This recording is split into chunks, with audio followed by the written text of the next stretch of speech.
Now, Sir John Major has basically hit out at the Tories. He says they're constantly locking up criminals, and he reckons that all these short-term sentences are pointless.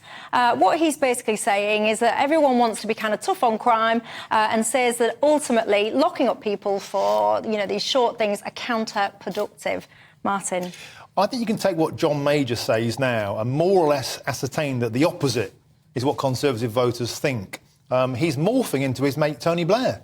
They basically agree on everything now. They agree on lockdowns, they agree on net zero, they agree on going soft on crime. I remember in 1993 when Michael Howard, the formidable Home Secretary, saying prison works. If there aren't enough prisons, let's build more. It went down very well with the Conservative base. And as you get older, do you get more liberal? Well, Major was wrong on Europe. He's been wrong on everything. He's been wrong on vaccine passports. He's been wrong on lockdown. So you'd lock up petty criminals? No, what I'm saying is prison is a deterrent that works. Now, I do agree that in cases where we have addiction, look to more progressive aspects like Canada or Portugal, where heroin addiction, for example, is medicalised and treated because the repeat offence, the churn of people offending for robbery and then going in and out of jail like a yo-yo doesn't work. Where there's addiction, I think we could be more progressive. But sending out the general message that prison doesn't work is cotton wool liberal nonsense. And it will not play well with the Conservative base. And once again, here we are having a conversation about the Tory party completely losing its way. Do you agree, Aaron? I think it's completely out of tune with Conservative voters, for sure. What I would say is there's two sort of things in my mind here. Firstly, I don't think we're anywhere near punitive enough on really violent crime. And you see, obviously, this stuff gets really picked up by the media. Extraordinary story recently, I saw that an MP's daughter was hit in a hit and run by a driver, and they let this woman die by the roadside. She went to prison for a year. She was banned from driving for 18 months. And you think, how on earth is that sensible? So, on the one hand, I would like to see far more punitive treatment of people like that. But then I do think we do have a lot of people in prison. Not a lot, but fewer than 50% of people in prison are there for violent crimes. Fewer than 50%. So more than 50% aren't there for violent crimes. And I think there's probably something to say that you could probably bring that down. So I think there's a mix here that I think where somebody's done something absolutely abhorrent, sexual assault, murder, more grievous forms of GGBH, I think they should go down for a long time. But when somebody's got good character, no previous, and like you say, somebody, we're going to disagree about this. Just Stop Oil protesters with the banner drop. They didn't stop traffic. The police decided to stop traffic. No previous convictions, good character. One of them's gone inside for 3 years, but the other one's gone inside for 2 years, 7 months. That's going to cost the taxpayer a hell of a lot. The criminal justice system has to pay a hell of a lot. They don't pay taxes as productive citizens for a long time. Now, look, if you do it 2-3 times... Yeah, but it might deter other people from behaving like idiots. Yeah, that's it. Well, they're still going on, aren't they? But my point is this. If it's your first offence and you've got good character, I think that's a complete waste of taxpayers' money. Do you? But is there any part of you, to the point that I was just making rather glibly, I admit there, but...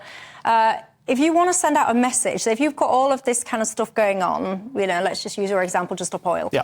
And actually, if you go straight in quite hard, right, I'm going to push as far as I can when it comes to sentencing, because not just for your punishment, but because I want to use you to send a message out to deter this going forward. That's sensible, if you ask me.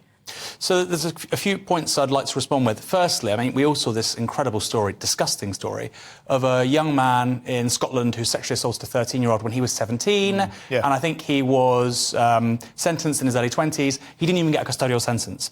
I find it extraordinary that can happen, and yet somebody who's done a banner drop and themselves haven't stopped the traffic, the police have, then go to prison for 3 years. I think something extraordinarily strange is happening to our criminal justice system. What's happening is that in Scotland, we had this sort of situation where... Scotland's worse, but it's bad in other places too. But they're even softer, because they're saying, for example, this guy's brain wasn't fully formed, he's had a traumatic childhood. Crimea River, someone's been raped and they will serve a life sentence. I agree with you on that. Back to Just Stop Oil, to call them taxpayers makes me scoff.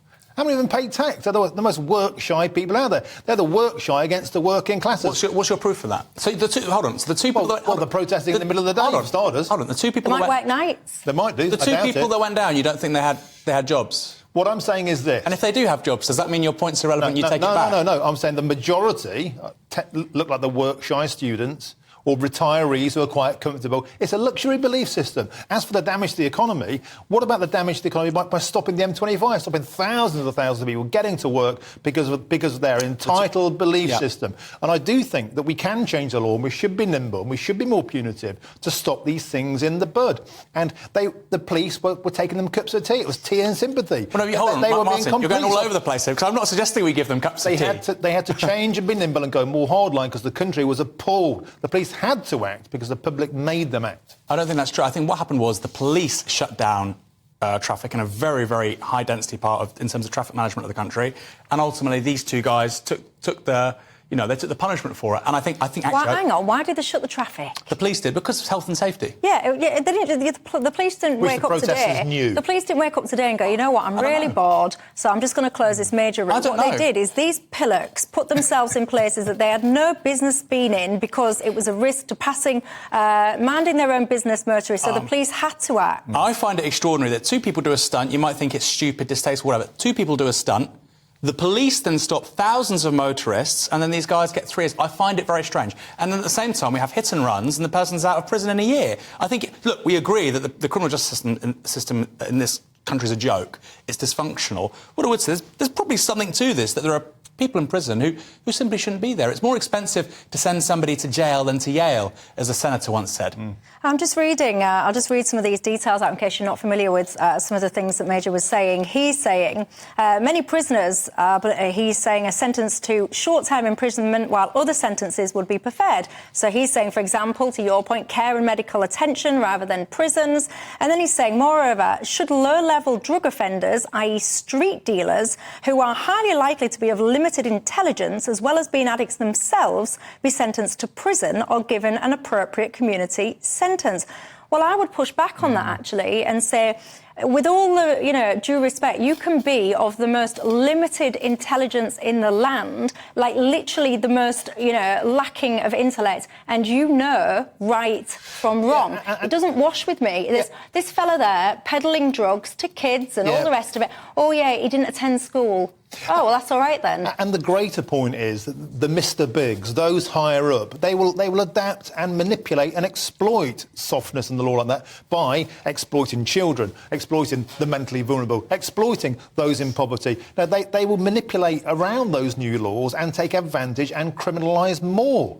So you create another problem. We don't lock up the guys who are in charge. We're going for the kids on the street who have been used and abused by those above them. And I'd love to know, because I don't actually know the data, I must confess. He says that dealers are highly likely to be addicts themselves. Well, that surprises me, because I did used to spend my teenage years with people that I perhaps shouldn't have been spending my teenage years with. If my mum's watching, I do accept that point now. Anyway, many of the people that are dealing drugs, they're too smart to use those drugs themselves. They see those drugs as a commodity to exploit the vulnerable and make money for themselves. They're smart and they don't get on the gear because they see what it does to people. So I'd be fascinated. I don't know is the answer, but I would be fascinated to see how many people that deal drugs are actually addicted to said drugs themselves. Do you know the answer to that? I don't know. Maybe you work in that sector. If you do, you can tell me.